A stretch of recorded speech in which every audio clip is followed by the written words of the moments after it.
regarding status of COVID-19 in Smith County and joint response activities related thereto.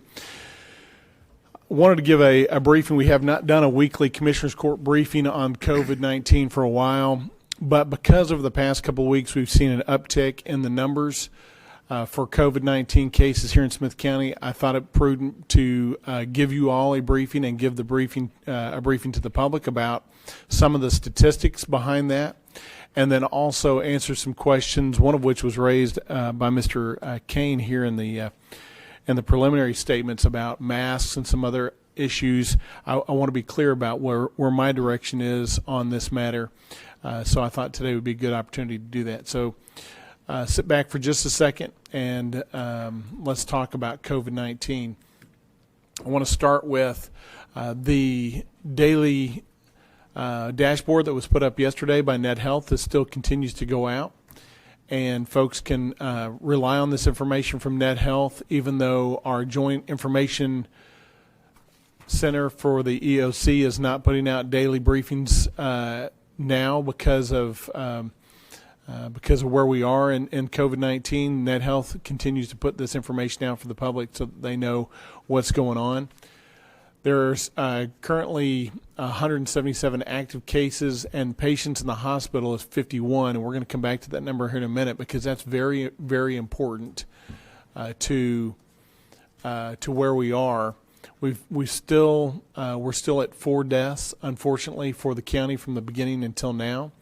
But that patients in the hospital number, which represents patients that may be from other counties, not just Smith County individuals, but it's any individual with COVID in a Smith County hospital. That's that number there, and that's important because capacity in our hospitals is one key metric we want to watch for. I want to talk about the recent testing. There was last week drive up and walk through testing that was done through the week of June 15th, and we did a lot of tests last week. Got the information. This is as of last night. To help you understand a little bit about where the drive and the increase in actual numbers of cases is coming from. I will tell you a lot of it's coming from the fact that we're testing a whole lot more. And I think people knew that intuitively, but I wanted to show you the numbers of the 2 locations that we tested at last week. We had at North Tenaha 19 positive cases and 426 negatives. We had 31 positive and 722 negatives from St. Louis. That's a total of 50 positive and 1,148 negatives that we know of. We still have 200 pending. All of those individuals, they couldn't tell me last night, but all of those individuals I feel certain are not just from Smith County. It's a testing site that occurs in Smith County, but folks drive in from other counties. That's the way it's happened over the past several weeks. So these numbers are not all specifically Smith County numbers, but the majority of them are. And a lot of those positive numbers there, those 50, are reflected in those increased numbers that you've seen throughout the last week at least. So approximately 4.3 or just over 4% of those who tested were tested positive. That's still a very low positive return rate.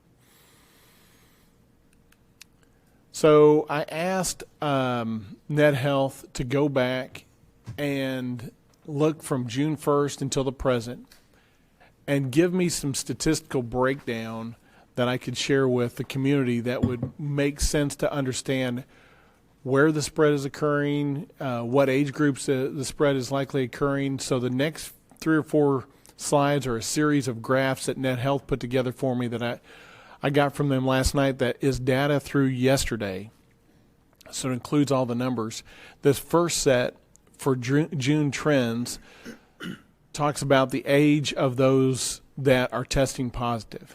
And you will see some very, very good things in these trends. One, the 81 to 90 group, there were only 3 individuals. 71 to 80, only 11 individuals. 61 to 70, only 14 individuals. So there is a small number of the older vulnerable population that are testing positive at this point. The highest number group that is testing positive, as you can see, is the group between 21 and 30. You can make your own assumptions about that.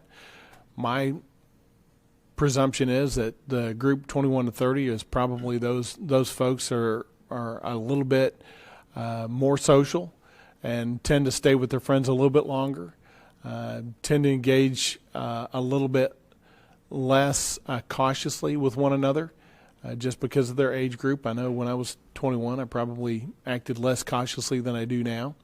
So those are just presumptions. I can't divine that from these numbers, but you can make your own conclusions. But that is the statistics here. Our largest growing group is between 21 and 30. What kind of industry do these individuals work in that we can identify? It's a small number of subset of those that tested positive that we actually know where they worked or what industry they worked in. So this is not certainly all of those that tested positive in June, but of those that we were able to divine what their occupation was, and I put a little note out there that's a caveat from Net Health about what the term occupation means and how healthcare workers defined. The largest group of folks that were testing positive that we can identify their occupation was a healthcare worker. Statistically speaking, this is a low sample size compared to the number of folks that were tested positive in June. So I don't know that you can say truly it's completely coming from the healthcare industry, but certainly this graph indicates that there is a likelihood that that is the case. As you can also see, the restaurant industry and is up there. And then we had some in our jail as well, which you guys know. This is just a reminder of what I just said to you about, well, do we really know the source or we not know the source?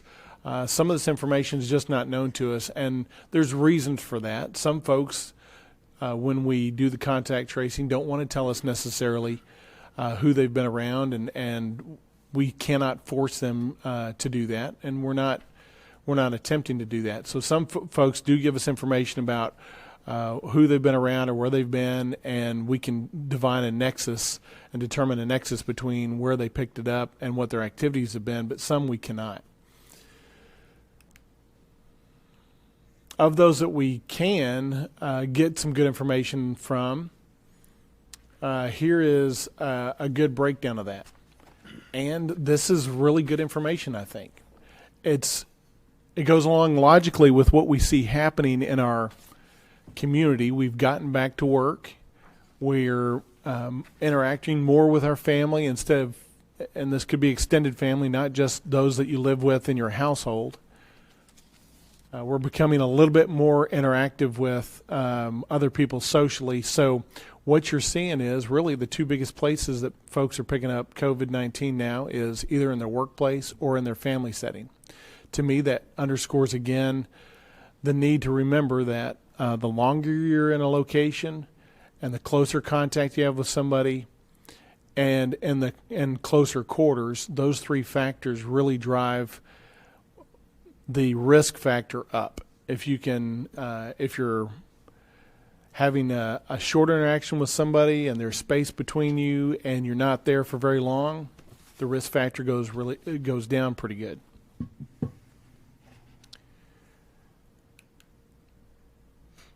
Our test positivity rates.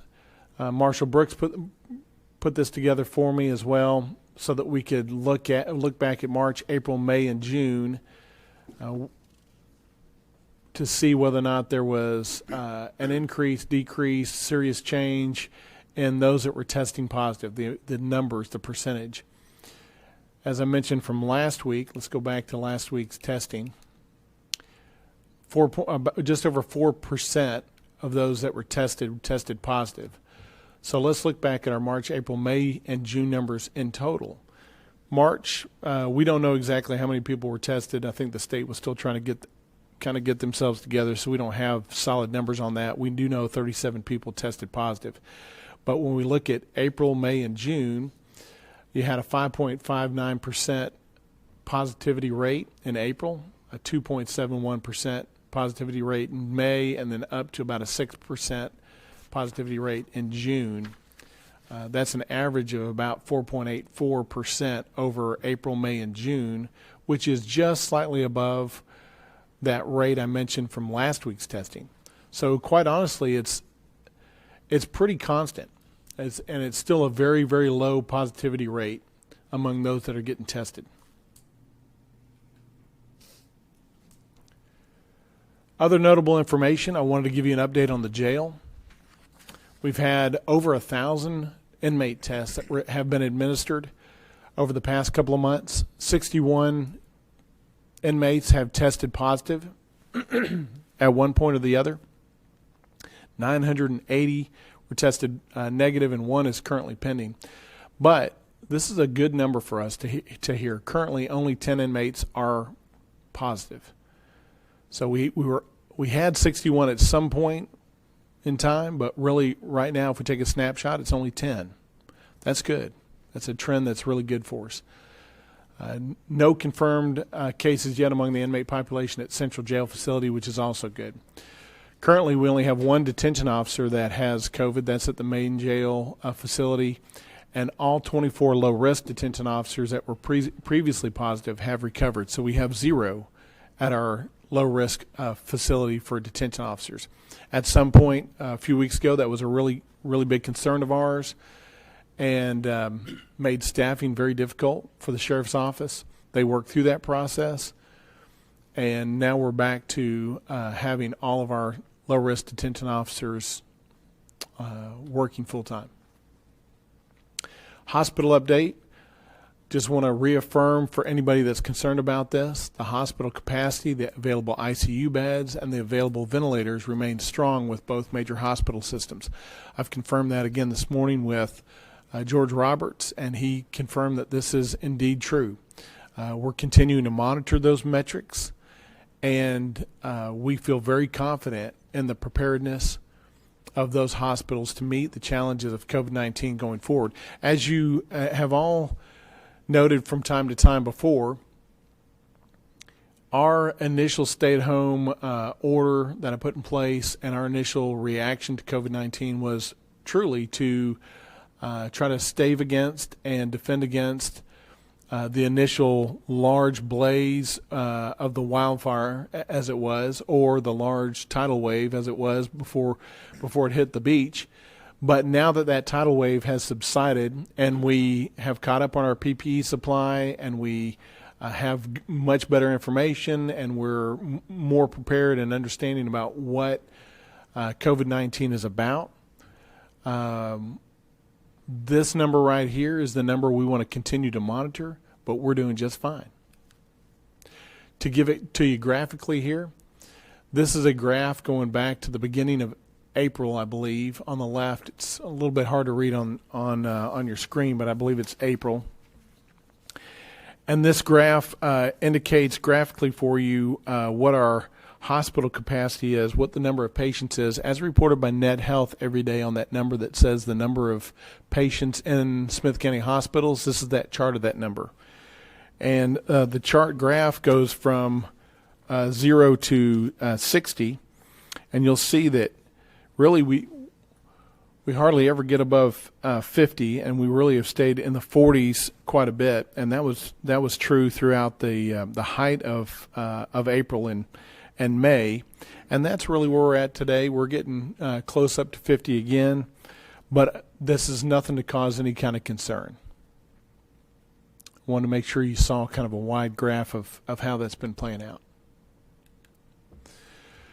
So what data conclusions did I draw from the June data that was provided? Well, family and work settings are the two primary places where COVID-19 is spreading, and this is, again, consistent with the theory that the longer you're in a particular setting and in close contact with other individuals, the greater the likelihood is that you might contract COVID-19. Also, as I mentioned, individuals ages 21 to 30 are the largest population of individuals who got COVID-19 during June 2020.